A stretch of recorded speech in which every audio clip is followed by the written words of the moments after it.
Markus 14. Rencana untuk membunuh Yesus. Hari Raya Paskah dan Hari Raya Roti Tidak Beragi akan mulai 2 hari lagi. Imam-imam kepala dan ahli-ahli Taurat mencari jalan untuk menangkap dan membunuh Yesus dengan tipu muslihat. Sebab mereka berkata, jangan pada waktu perayaan, supaya jangan timbul keributan di antara rakyat. Yesus diurapi.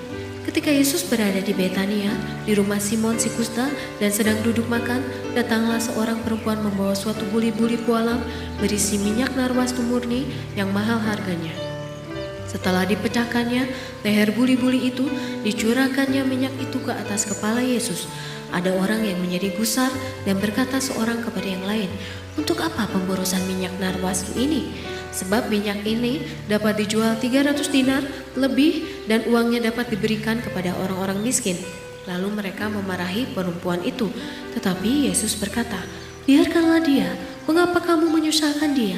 Ia telah melakukan suatu perbuatan yang baik kepadaku. Karena orang-orang miskin selalu ada padamu, dan kamu dapat menolong mereka bila mana kamu menghendakinya. Tetapi aku tidak akan selalu bersama-sama kamu. Ia telah melakukan apa yang dapat dilakukannya. Tubuhku telah diminyakinya sebagai persiapan untuk penguburanku. Aku berkata kepadamu, sesungguhnya di mana saja Injil diberitakan di seluruh dunia, apa yang dilakukannya ini akan disebut juga untuk mengingat dia." Yudas mengkhianati Yesus. Lalu pergilah Yudas Iskariot, salah seorang dari ke-12 murid itu kepada imam-imam kepala dengan maksud untuk menyerahkan Yesus kepada mereka. Mereka sangat gembira waktu mendengarnya dan mereka berjanji akan memberikan uang kepadanya. Kemudian ia mencari kesempatan yang baik untuk menyerahkan Yesus. Yesus makan Paskah dengan murid-muridnya. Pada hari pertama dari Hari Raya Roti Tidak Beragi, pada waktu orang menyembelih domba Paskah, murid-murid Yesus berkata kepadanya, "Ke tempat mana engkau kehendaki kami pergi untuk mempersiapkan perjamuan Paskah bagimu?" Lalu ia menyuruh 2 orang muridnya dengan pesan, "Pergilah ke kota.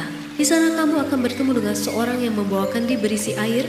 Ikutilah dia dan katakanlah kepada pemilik rumah yang dimasukinya, 'Pesan Guru, di manakah ruangan yang disediakan bagiku untuk makan Paskah bersama-sama dengan murid-muridku?'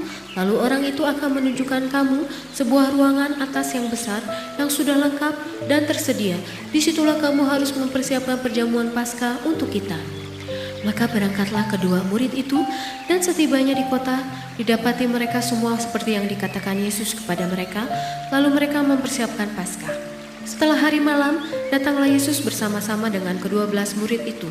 Ketika mereka duduk di situ dan sedang makan, Yesus berkata, "Aku berkata kepadamu, sesungguhnya seorang di antara kamu akan menyerahkan aku, yaitu dia yang makan dengan aku." Maka sedihlah hati mereka, dan seorang demi seorang berkata kepadanya, "Bukan aku ya Tuhan." Ia menjawab, "Orang itu ialah salah seorang dari kamu yang 12 ini. Dia yang mencelupkan roti ke dalam satu pinggan dengan aku. Anak manusia memang akan pergi sesuai dengan yang ada tertulis tentang dia. Akan tetapi celakalah orang yang olehnya anak manusia itu diserahkan. Adalah lebih baik bagi orang itu sekiranya ia tidak dilahirkan." Penetapan perjamuan malam.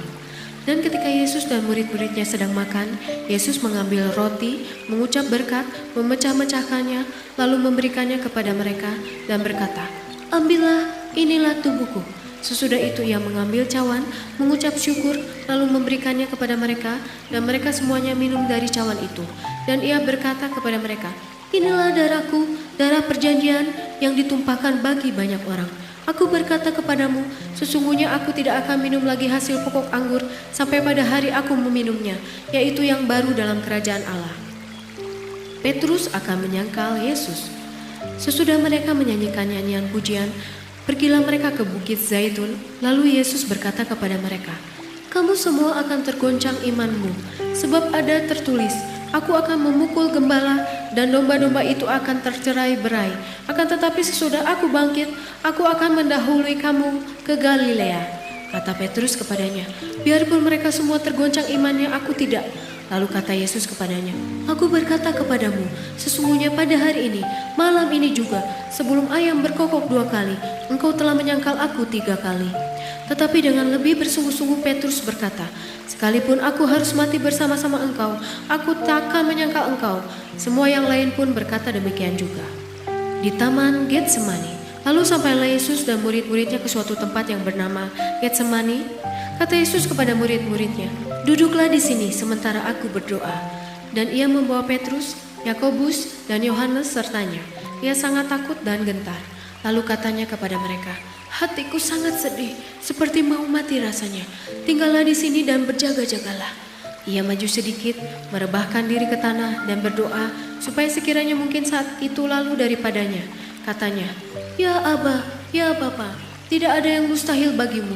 Ambillah cawan ini daripadaku, tetapi janganlah apa yang aku kehendaki, melainkan apa yang engkau kehendaki."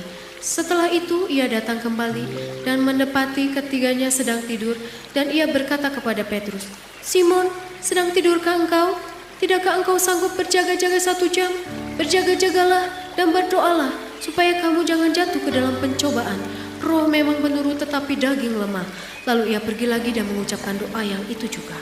Dan ketika ia kembali pula, ia mendapati mereka sedang tidur, sebab mata mereka sudah berat, dan mereka tidak tahu jawab apa yang harus mereka berikan kepadanya.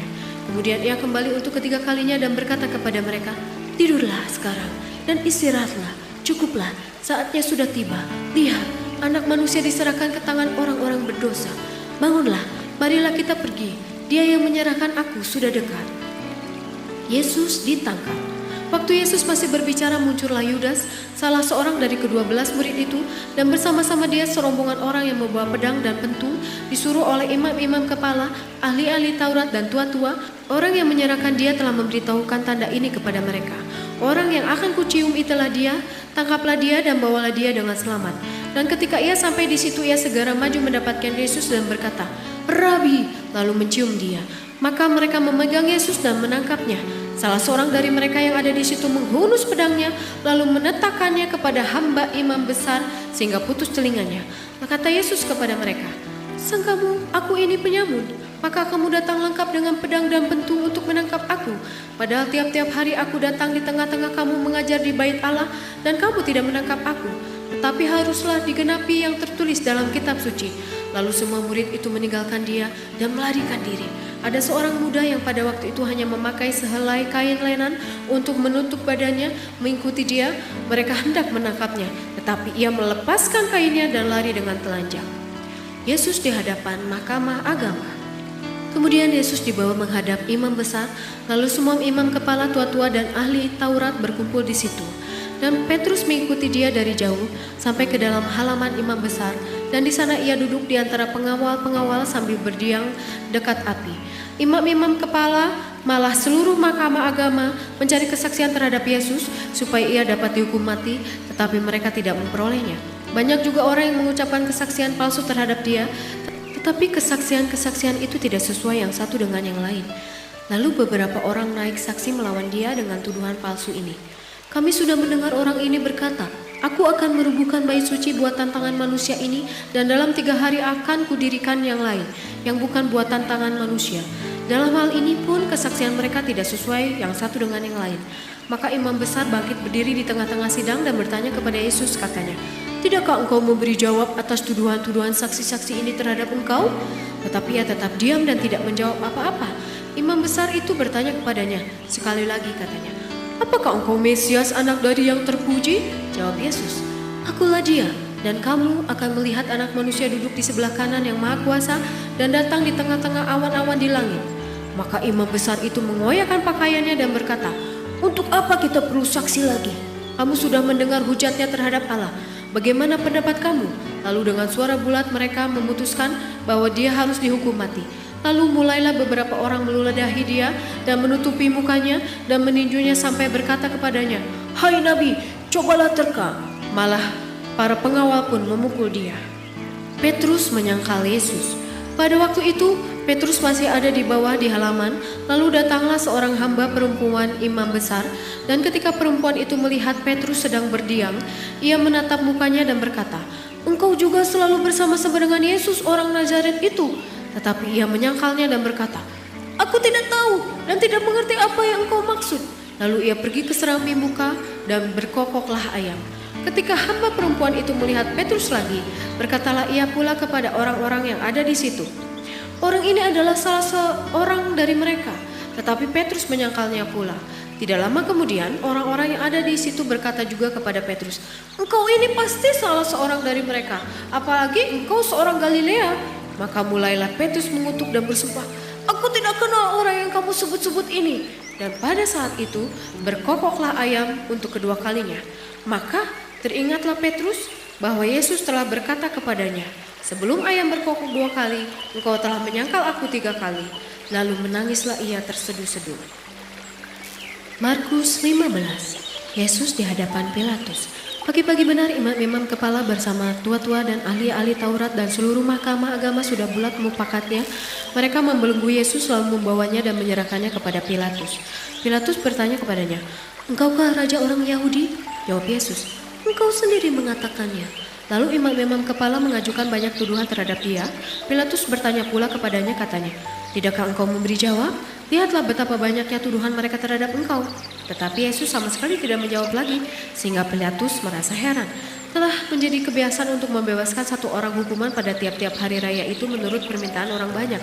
Dan pada waktu itu adalah seorang yang bernama Barabas sedang dipenjarakan bersama beberapa orang pemberontak lainnya. Mereka telah melakukan pembunuhan dalam pemberontakan. Maka datanglah orang banyak dan meminta supaya sekarang kebiasaan itu diikuti juga.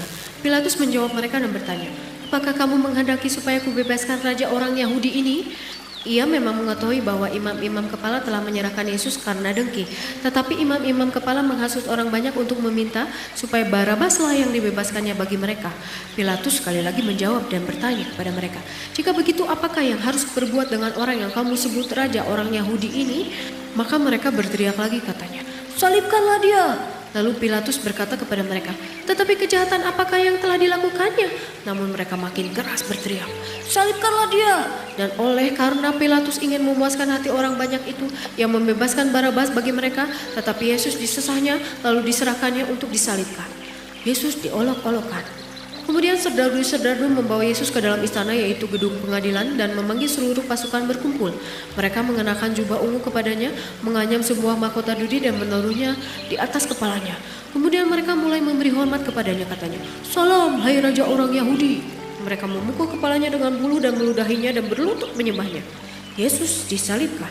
Sesudah mengolok-olokkan dia, mereka menanggalkan jubah ungu itu daripadanya dan mengenakan pula pakaiannya kepadanya. Kemudian Yesus dibawa keluar untuk disalibkan. Pada waktu itu, lewat seorang yang bernama Simon orang Kirene, ayah Alexander dan Rufus yang baru datang dari luar kota, dan orang itu mereka paksa untuk memikul salib Yesus. Mereka membawa Yesus ke tempat yang bernama Golgota, yang berarti tempat tengkorak. Lalu mereka memberi anggur bercampur mur kepadanya, tetapi ia menolaknya. Kemudian mereka menyalibkan dia. Lalu mereka membagi pakaiannya dengan membuang undi atasnya untuk menentukan bagian masing-masing. Hari jam 9 ketika ia disalibkan. Dan alasan mengapa ia dihukum disebut pada tulisan yang terpasang di situ, Raja Orang Yahudi. Bersama dengan dia disalibkan 2 orang penyamun, seorang di sebelah kanannya dan seorang di sebelah kirinya. Demikian genaplah nas Alkitab yang berbunyi, "Ia akan terhitung di antara orang-orang durhaka." Orang-orang yang lewat di situ menghujat dia dan sambil menggelengkan kepala mereka berkata, "Hai engkau yang mau merubuhkan bait suci dan mau membangunnya kembali dalam 3 hari, turunlah dari salib itu dan selamatkan dirimu."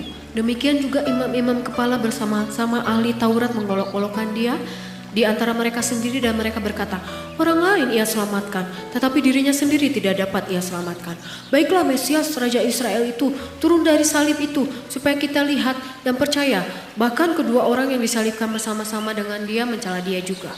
Yesus mati. Pada jam 12 kegelapan meliputi seluruh daerah itu dan berlangsung sampai jam 3.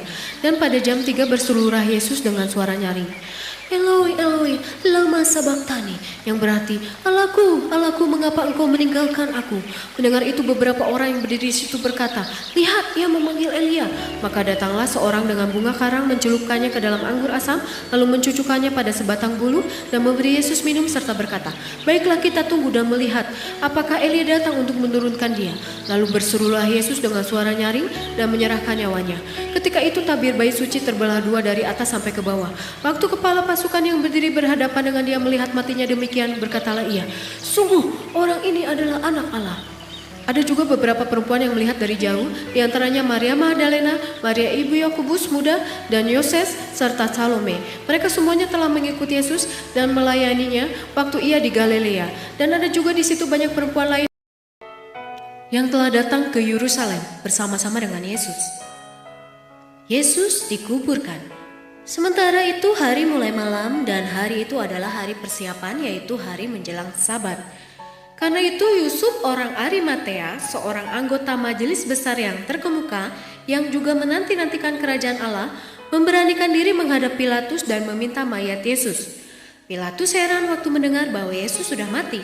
Maka ia memanggil kepala pasukan dan bertanya kepadanya, apakah Yesus sudah mati? Sesudah didengarnya keterangan kepala pasukan, ia berkenan memberikan mayat itu kepada Yusuf.